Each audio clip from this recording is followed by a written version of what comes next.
नमस्कार।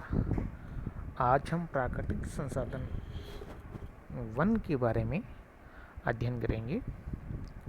मानव की प्रकृति, विकास तथा अस्तित्व संसाधनों पर ही निर्भर है।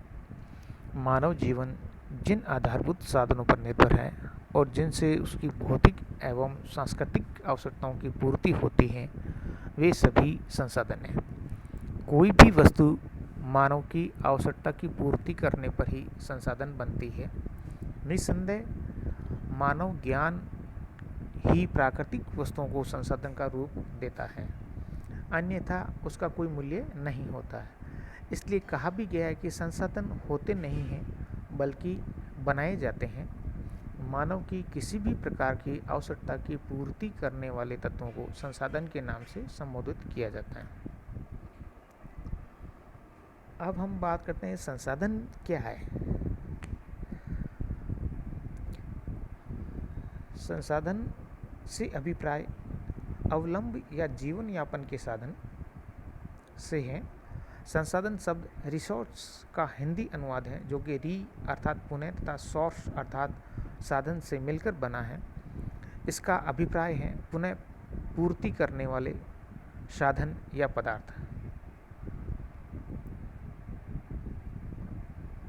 जे फेलमैन तथा गेटिंग के शब्दों में संसाधन या प्राकृतिक संसाधन प्राकृतिक रूप में पाए जाने वाले पदार्थ हैं जो मानव के आर्थिक विकास तथा प्रौद्योगिकी ज्ञान की किसी भी दशा में मानव कल्याण एवं आर्थिक विकास के लिए आवश्यक एवं उपयोगी होते हैं। जिमरमैन के अनुसार पर्यावरण के वे लक्षण जो मानव की आवश्यकताओं की पूर्ति में सक्षम माने जाते हैं तथा मानव की क्षमताओं और इच्छाओं के अनुरूप जिन्हें उपयोगिता प्रदान की जाती है, संसाधन कहलाते हैं। निष्कर्ष रूप में हम कह सकते हैं कि कोई भी पदार्थ, तत्व या लक्षण जो मनुष्य की आवश्यकता पूर्ति, कार्य सिद्धि अथवा लाभ प्रदान करने की क्षमता रखता हो, संसाधन कहलाता है। अब हम बात करते हैं प्राकृतिक संसाधन वन। वन से अभिप्राय सामान्य रूप से पेड़ पौधों से आच्छादित क्षेत्र से है। अन्य वनस्पति की अपेक्षा वृक्षों को सूर्य प्रकाश, उष्णता तथा नमी की आवश्यकता होती है। अतः भूपृष्ठ पर जहाँ उचावच मृदा तथा जलवायु की अनुकूल दशाएं पाई जाती हैं, वृक्षों की वृद्धि अधिक होती है। वन क्षेत्रों में वृक्षों तथा अन्य काष्ठयुक्त पादपों की प्रमुखता होती है। प्राकृतिक दशाओं में भिन्नता के कारण वनों में प्रादेशिक भिन्नता पाई जाती है। वनों का महत्व एवं उपयोग। मानव सभ्यता के उद्भव काल में मनुष्य पूर्णतः वनों पर निर्भर था। उसे भोजन के लिए फल व कंदमूल तथा तन ढकने के लिए छाल एवं पत्तियां एवं शिकार हेतु जंतु वनों से ही प्राप्त होते थे। यद्यपि भोजन, वस्त्र एवं आवास हेतु आधुनिक मानव की वनों पर निर्भरता नगण्य रह गई है, किंतु उनके जीवन तथा अस्तित्व के लिए वनों की आवश्यकता पूर्व की अपेक्षा कई गुना बढ़ गई है। मानव एवं वन दोनों ही पर्यावरण के जैविक संसाधन हैं। मानव के लिए वनों का महत्व मात्र लकड़ी या औद्योगिक कच्चा माल प्राप्त करने तक ही सीमित नहीं है, अपितु पर्यावरणीय महत्व कई गुना अधिक है। वनों से प्राप्त होने वाले अनगिनत लाभों के कारण वनों का अत्यधिक महत्व है, जिनमें प्रमुख हैं। वन समस्त जीवों के लिए प्राण वायु ऑक्सीजन से संचित कोष हैं। प्रकाश संश्लेषण के दौरान पादप कार्बन डाइऑक्साइड अवशोषित कर ऑक्सीजन प्रदान करते हैं। वनों के कारण वायुमंडल में ऑक्सीजन पर वांछित स्तर बना रहता है।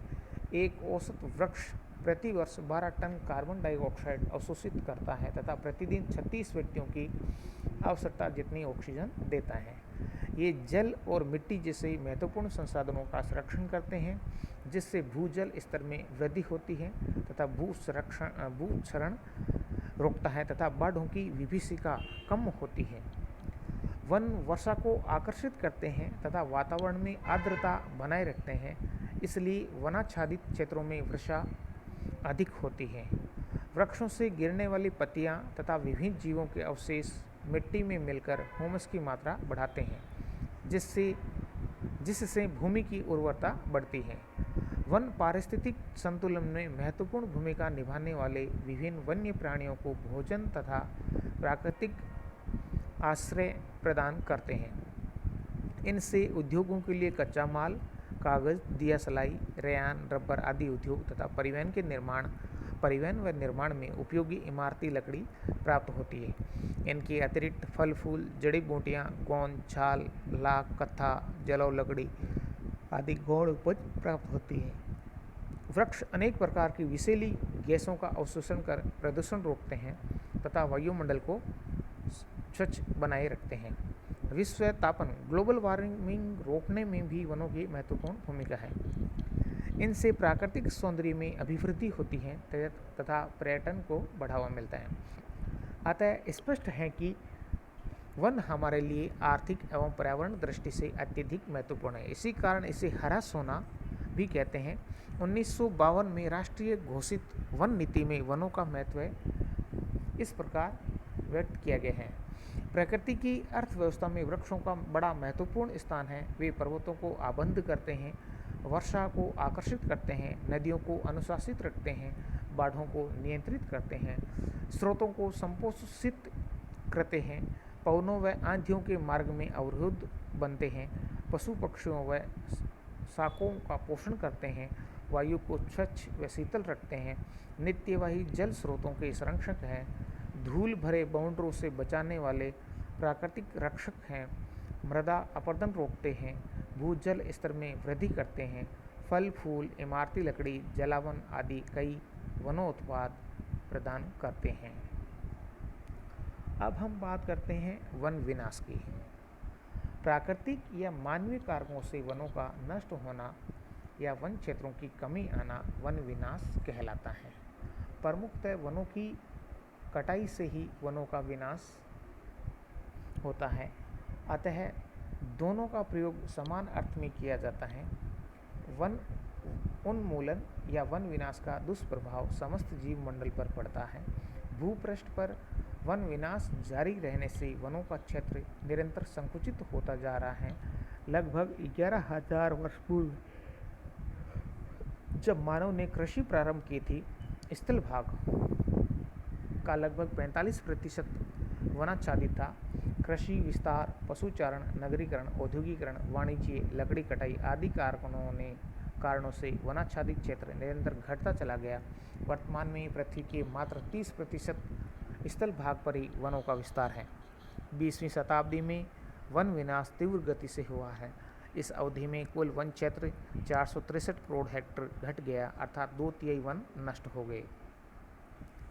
विश्व पर्यावरण की दृष्टि से सर्वाधिक महत्वपूर्ण उष्णकटिबंधीय वर्षा वन है, जिनका विकास चरम पर है। पृथ्वी के कुल वन क्षेत्र का आधा भाग उष्णकटिबंधीय वनों का है। मात्र विगत 4 दशकों से एशिया व अफ्रीका के 1/3 उष्णकटिबंधीय वर्षा वन समाप्त हो गए हैं। विश्व स्तर पर इन वनों का कम से कम 2 लाख वर्ग किलोमीटर क्षेत्र प्रतिवर्ष नष्ट हो जाता है, जो कि संयुक्त राज्य अमेरिका के नेब्रास्का या भारत के कर्नाटका अथवा गुजरात राज्य के क्षेत्रफल के बराबर है। इन वनों का तीव्र विनाश समस्त पृथ्वीवासियों के लिए खतरे की घंटी है। 2000 से 2010 के दशक में वन विनाश की सर्वाधिक दर ब्राज़ील तथा इंडोनेशिया में रही है, जो कि उष्णकटिबंधीय देश हैं। भारत में वनों का प्रतिशत विश्व औसत से बहुत कम है। ब्रिटिश काल में वनों का विनाश बहुत बेरहमी से हुआ है। स्वतंत्रता के बाद भी वन विनाश पर प्रभावी नियंत्रण नहीं किया गया। 1951-52 में देश में 22.48% क्षेत्र वनों के अधीन थे। 1952 में घोषित राष्ट्रीय वन नीति के अनुसार कम से कम 33% क्षेत्र पर वन होने चाहिए। पर्वतीय क्षेत्रों में 65% तथा मैदानी भागों में 20 से 25% मात्र वनों के अंतर्गत रखने की अपेक्षा की गई है। आधी शताब्दी पश्चात भी वन नीति लक्ष्य अर्जित करना तो दूर रहा, स्वतंत्रता के समय प्राप्त वनाच्छादित क्षेत्र को भी बचा के नहीं रख सके। वर्तमान में देश के मात्र 20.64% भूभाग पर वन है।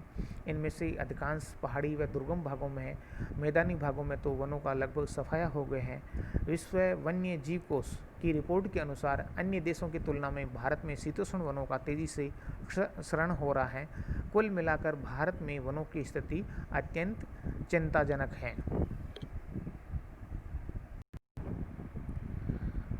अब हम बात करते हैं वन विनाश के कारक। राष्ट्रीय एवं अंतर्राष्ट्रीय स्तर पर इमारती लकड़ी, ईंधन व औद्योगिक कच्चे माल की आपूर्ति हेतु वनों की कटाई, कृषि भूमि पर चारागाहों का विस्तार, अति पशुचारण, सड़क व रेल मार्गों का निर्माण, बस्तियों की स्थापना व विस्तार, खनन, बांधों का निर्माण, स्थानांतरणशील कृषि, तेजाबी वर्षा, प्रदूषण, भूस्खलन, दावाग्नि, तूफान आदि कारक वन विनाश के लिए उत्तरदायी रहे हैं।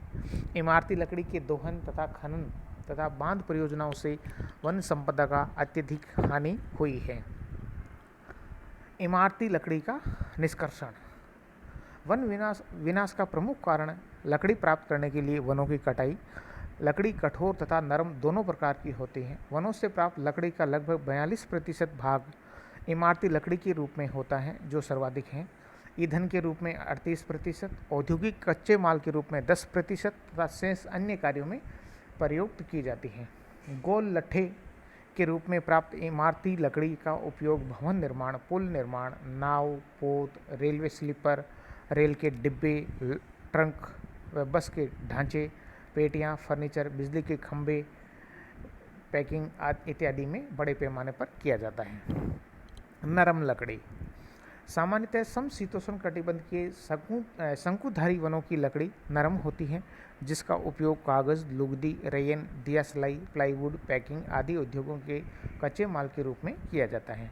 चीड़, देवधर, स्प्रूस आदि वृक्षों की लकड़ी नरम होती है। कनाडा, संयुक्त राज्य अमेरिका, रूस, नॉर्वे, स्वीडन आदि देशों में स्थित कागज व लुगदी उद्योग में नरम लकड़ी की खपत सर्वाधिक है। यहाँ स्वचालित मशीनों से बड़े पैमाने पर कटाई की जाती है। इन देशों में पुनः नवीनीकरण भी बड़ी मात्रा में किया जाता है, अतः वन क्षेत्र में अधिक कमी नहीं आ रही है। कठोर लकड़ी। उष्ण कटिबंधीय तथा मानसूनी वनों की लकड़ी अधिक कठोर होती है, जो मुख्यतः इमारतों, पुलों, रेल के डिब्बों, नावों तथा अन्य निर्माण के लिए प्रयुक्त की जाती है। औद्योगिक कच्चे माल के रूप में कठोर लकड़ी का उपयोग नगण्य है। इस श्रेणी की लकड़ी बड़ी मात्रा में कोयला बनाने व ईंधन के लिए प्रयुक्त की जाती है। उष्ण कटिबंधीय वनों में शंकुधारी वनों की भांति एक ही प्रकार के वृक्ष बड़ी संख्या में नहीं पाए जाते हैं। वनस्पति की विविधता के कारण इन वनों का पर्यावरणीय महत्व सर्वाधिक है। बड़ी मात्रा में ऑक्सीजन की आपूर्ति करने के कारण उष्ण कटिबंधीय या भूमध्य रेखीय वनों को पृथ्वी के फेफड़े कहा जाता है। यहाँ पाए जाने वाले वृक्षों में महोगनी, आबनूस, रोजवुड, आयरन वुड, सागौन, शीशम, साल आदि प्रमुख हैं। कठोर लकड़ी के वनों में पुनर्नवीनीकरण बहुत कम मात्रा में होने से ये निरंतर घटते जा रहे हैं। इमारती लकड़ी का उत्पादन। वनों में व्यापारिक उद्देश्य से इमारती लकड़ी प्राप्त करने के लिए बड़े पैमाने पर कटाई जारी है। अनेक विकसित देश अपने वन संसाधनों को सुरक्षित रखते हुए घरेलू मांग की आपूर्ति भी विकासशील देशों से करते हैं। उष्ण कटिबंधीय वनों की निरंतर कटाई के कारण वन क्षेत्र घटता जा रहा है। खनन का वनों पर क्या प्रभाव है?